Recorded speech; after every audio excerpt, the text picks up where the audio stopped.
When Zelfia was born, I was just so excited because she was born a day after my birthday. I was 10 years old. Everybody's kids loved her so much. She was my favorite aunt.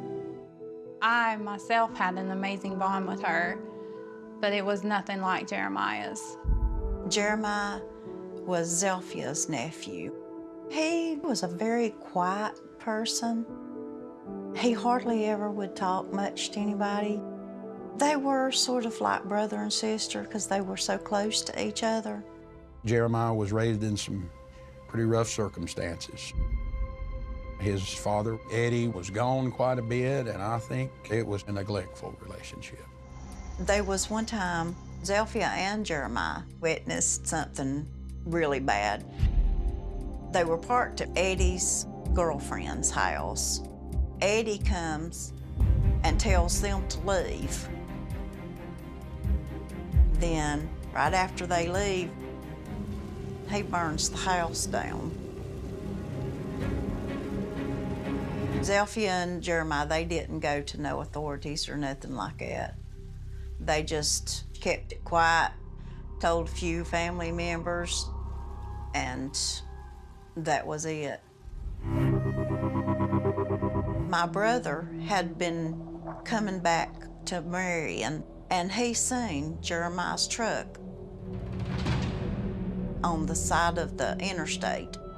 Jeremiah was living with his friends at the time. The boys that he was staying with said that he left and went to his daddy's. And that was the last time he was ever seen. Jeremiah was missing, but there was no real evidence of a crime. Zelfia knows he did not leave town. Zelfia had come to my house, and she was just really upset. She said Jeremiah would not have left without telling her. And she goes, I want to tell you about a dream that I had last night. She dreamed that Jeremiah's own daddy, Eddie Pittman, had killed Jeremiah and had buried him and put lime on him. It made my heart beat so fast. Zelfia was a waitress. She worked at the truck stop. One day, Zelfia didn't come home after work. I filed a missing persons report. The sheriff's department didn't believe us. We had 2 family members missing. They was making every excuse in the world they could to keep from looking for Jeremiah and Zelfia.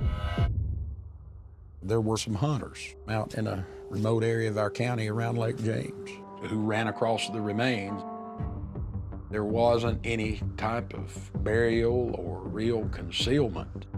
It appeared like that the body was just left on top of the ground. There was also a sheet and a towel and some clothing that was identified as Zelfia. She had suffered severe trauma to the head. Her skull was almost crushed completely. Her remains had been dumped there. There was another crime scene somewhere. They just did not know where that was.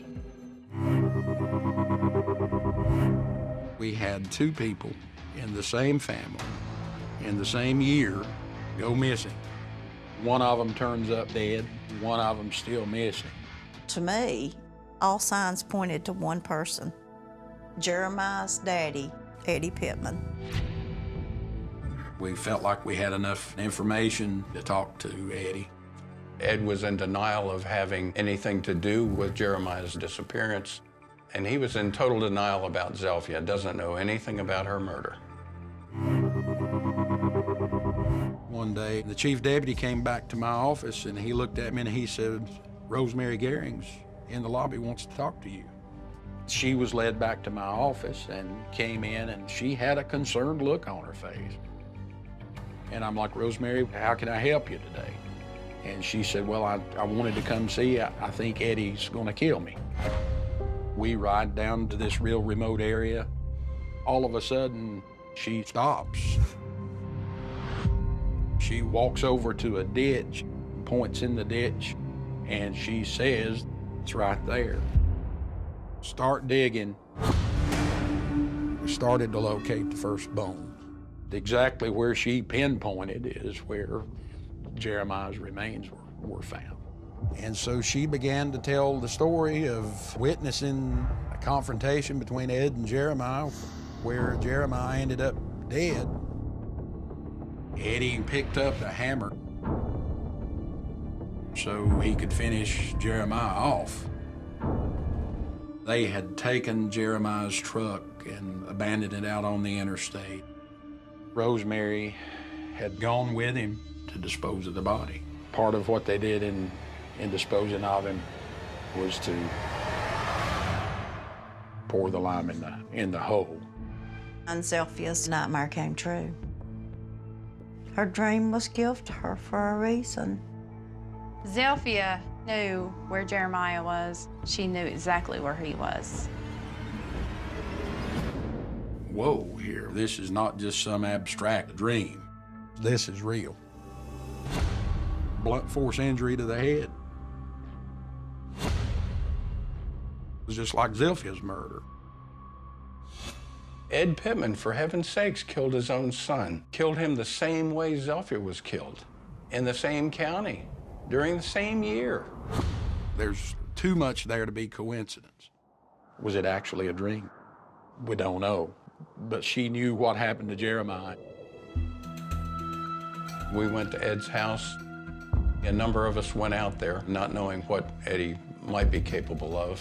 He advised Eddie that we had a warrant for his arrest and that he was under arrest for murder. And I'll never forget the reaction Eddie gave me. He said, "Whose murder?"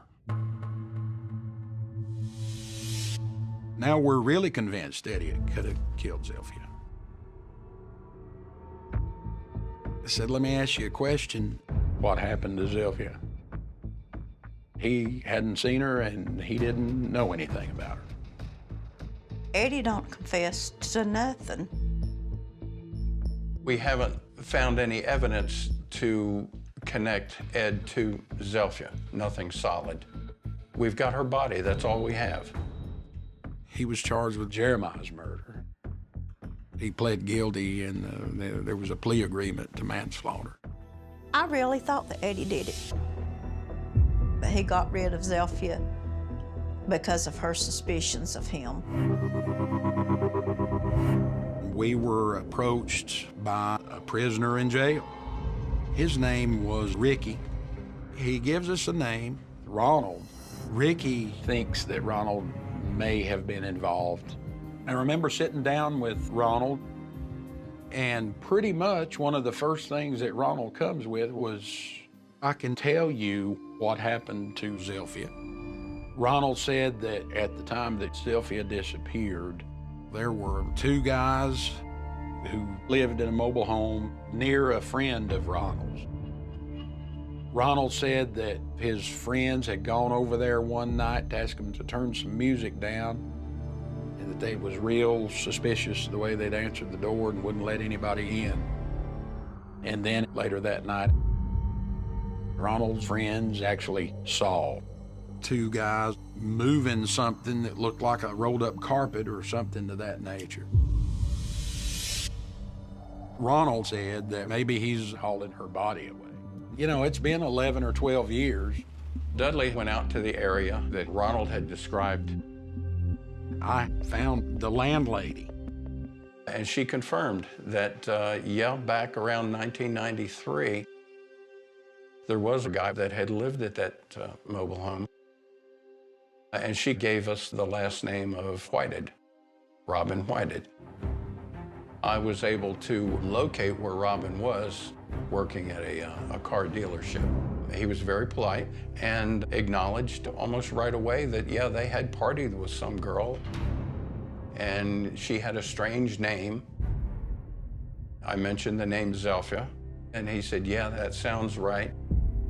Showed him a picture of Zelfia, and he acknowledged that, yeah, that's the girl that he had partied with.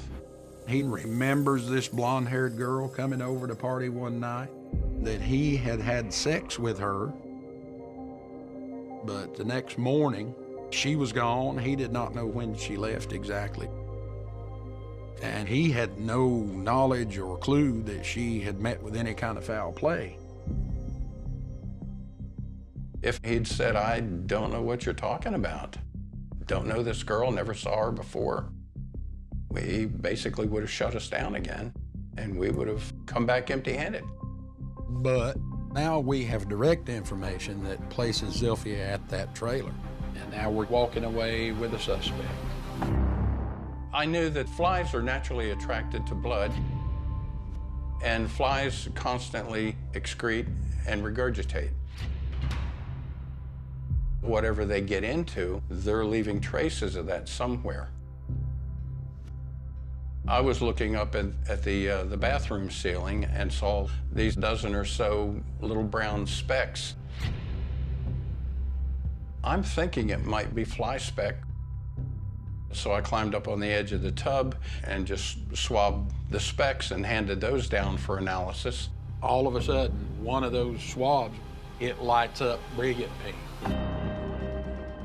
Yes, this is what we've been looking for. It was a pretty good day when that lab report came back. I was crying. I was saying, oh my God, the DNA matched in that trailer. Detective Shook and Detective Green came into the district attorney's office, and what they told me was that they had a suspect. Robin Whiting. Robin was having sex with Zilpha. Bobby wanted his turn. But Zilpha doesn't want any part of Bobby Taylor. Bobby Taylor becomes angry with Zilpha, then slams Zilpha's head into the floor several times. Robin said that he had personally witnessed Bobby beat her to death. We find out where Bobby is. Bobby's in federal prison. Bobby remembered this blonde-haired girl had come over to his trailer and partied one night, but his story was that when he had last seen her, she was alive and well.